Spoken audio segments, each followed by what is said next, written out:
Hello, this is Yaakov Kronenberg talking from Jerusalem tonight, where we're going to do another class on a series of classes on Libra ascendant and Venus, the ruling planet, in the different signs. Tonight we'll be talking about Venus in Sagittarius, which for the most part falls in the third house. So, first of all, let's talk about Venus in Sagittarius. Venus is the planet of love, like we say. Right? When it's in the sign of Sagittarius, it brings a love of the higher things in life. It brings a love of, it can bring a love of religion, philosophy,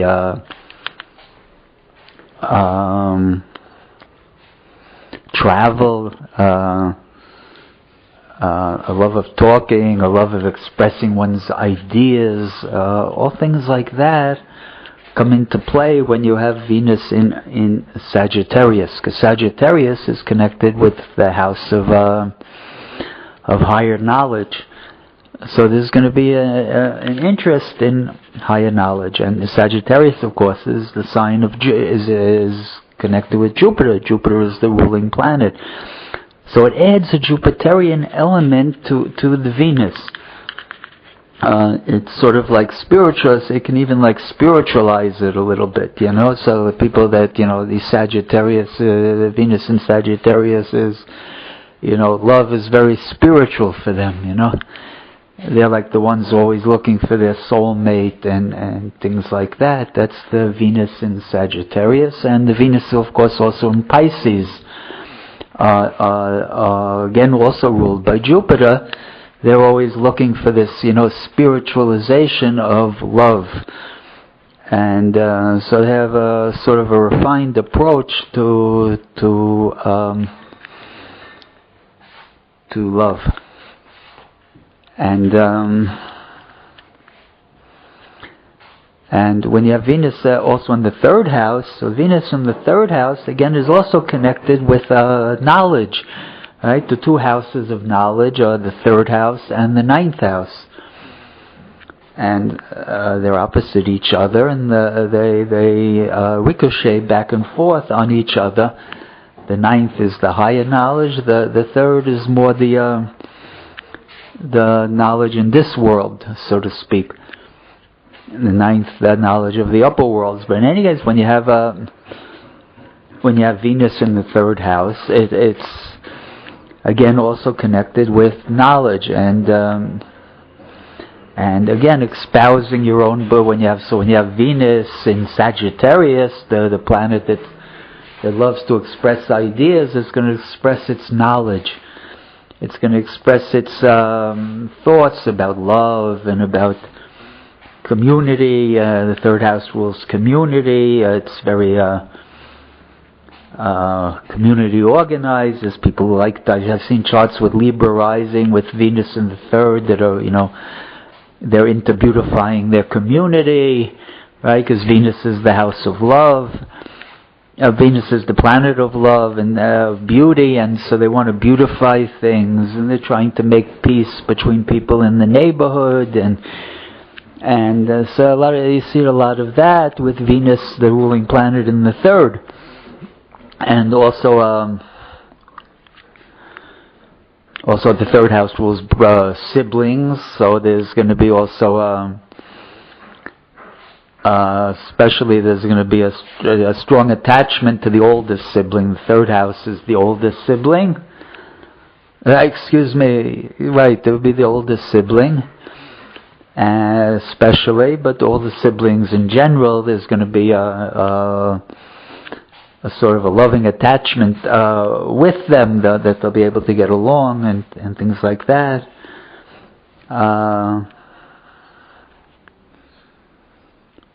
And also it rules writing, communication, the third house. So there's going to be an element of that also,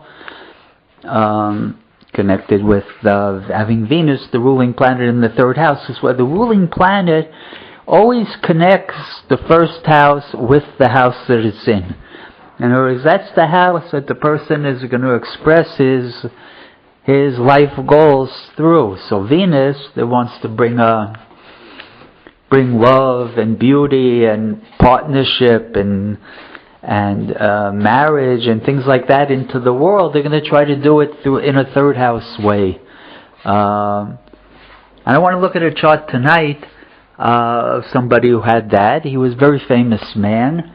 He actually won the Nobel Prize for Peace, which already gives you an idea, right? Venus in Sagittarius, the planet in the sign of Jupiter, right? He won the Nobel Prize for Peace, trying to stop nuclear weapons and things like that, stop mass destruction.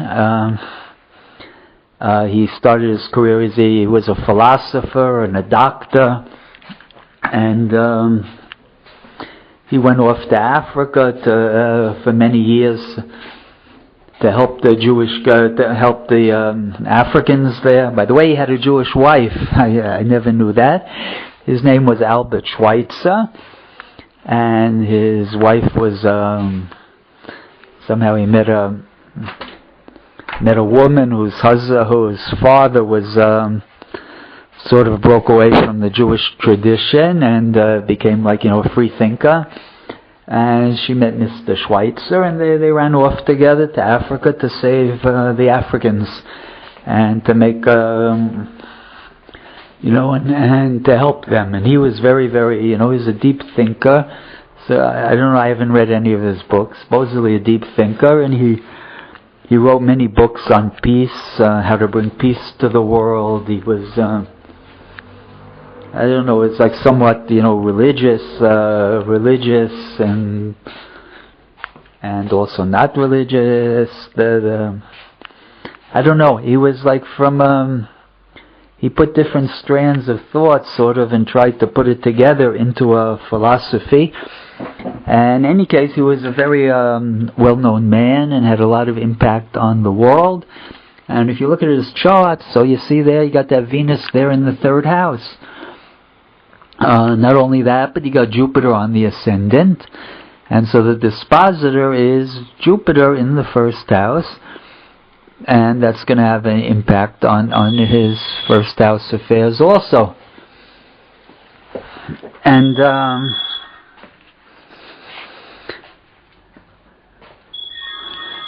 so he's got the ascendant in Libra, Venus in the third house in Sagittarius, and then you put Jupiter on the ascendant. That's going to add an element of the Jupiterian, the philosopher, the peace lover, all things like that, because Jupiter is connected now both with the ascendant and with the ruling planet, because it's the dispositor of the ruling planet.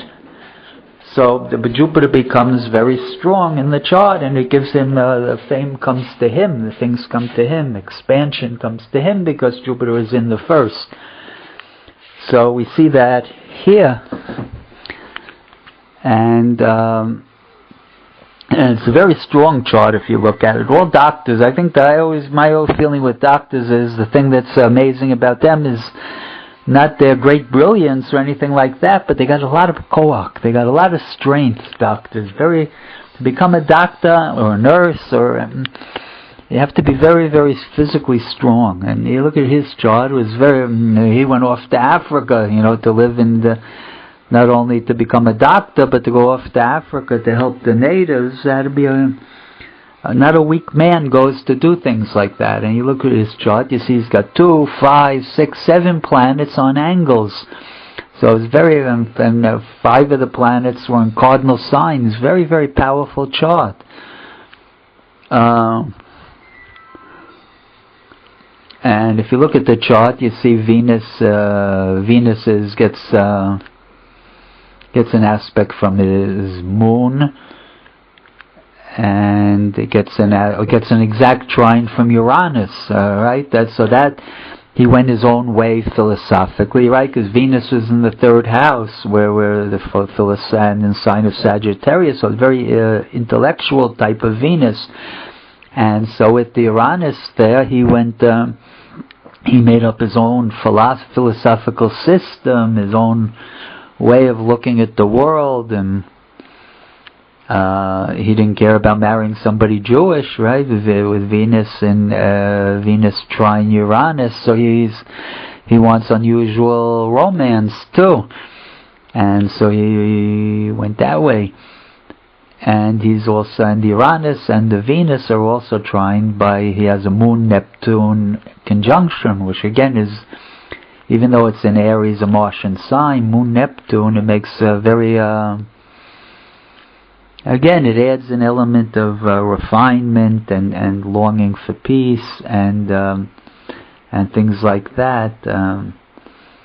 And I guess he had a lot of delusions that he could bring peace to the world, you know, with that Moon-Neptune